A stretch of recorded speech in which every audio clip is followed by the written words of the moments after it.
You guys, this is my first haul of 2025, and I found some really good vintage items at the thrift store. Let's get started. The first things that I want to bring out are these vintage Good Housekeeping 10s. Yes, 10s. Stay with me here. I found all 4 of these Collector's Good Housekeeping 1998 season 10s. So this is spring, we've got winter, autumn, and we have summer. Look how absolutely stunning these are. These definitely aren't 1998 vibes, but these are all depicting like they're vintage inspired, but they're all the different seasons. I found all 4 of them together at the thrift store in amazing condition. But something I want to point out, which is brilliant, I would have not even thought to do this. Each one of these 10s have a hole at the top of them. Do you know what's so amazing about that? Is the person that owned this before me probably had these hanging up on their walls, which is such a cool idea. I never would have thought to hang 10s.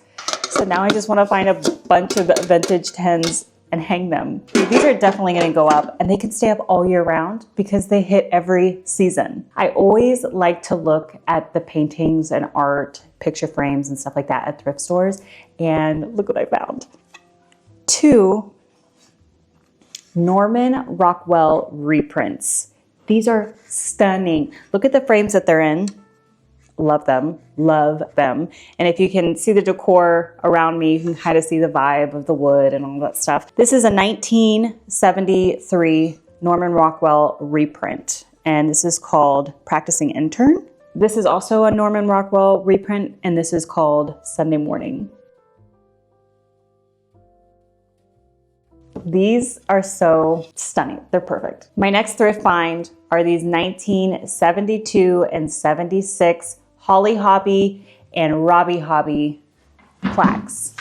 Holly Hobbie, and then we have Robbie Hobbie, and each of these are embossed on the back, and it says American Greetings Corp. 1972 Holly Hobbie, and then this one says American Greetings Corp. 1976 Robbie Hobbie. Look at this. You would think that this is wood. This looks wood probably from your direction, but these are plastic plaques that hang up. I got a set of 2 of each. What? This still has the tag on it. This is another Robbie Hobbie one, and then Holly Hobbie. These are the coziest things ever. If you're not familiar with Holly Hobbie, like I wasn't, here's a little history and backstory of where she and he came from. So, Holly Hobbie was created by American painter and illustrator Denise Holly Hobbie. Supposedly, her brother-in-law at the time in the late 60s said, hey, you should sell your artwork to American Greetings in Cleveland, Ohio. I had no idea about this part. I'm from Ohio.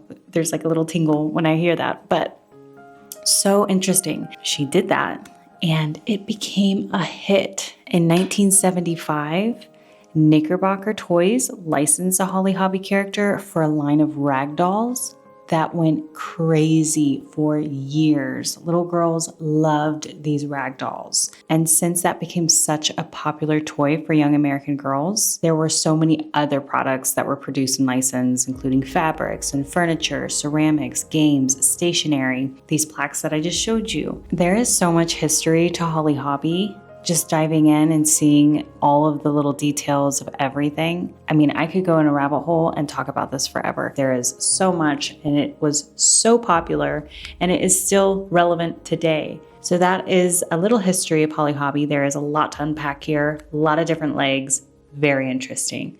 Let's get back to the haul. My last vintage find of this haul is a really cool cross-stitched vintage clock. Look at this. We love ourselves a unique clock, as you can see the one behind me. This one just sits down, it doesn't stand up, and I have to replace the battery to make it work. But I have never seen a cross stitch clock like this ever in person. This is the coziest thing ever. I love the fabric on the inside. I love the scene that it's depicting, and the wood around it is stunning. Do you know anybody that has a cross stitch clock like this? If you do, I would love more information on this. But it looks like back in the day, a lot of people would do their own cross stitching and make it, like put it inside of a clock, but I could be wrong. Please let me know if I'm wrong in the comments. I want to learn more about this. I can't believe what I found. I am so blown away at these things. I can't wait to start decorating with them. So be sure to subscribe so you can watch me decorate and put them in my house. By the way, my house is 100 years old. It is officially 2025, so my house is officially 100 years old.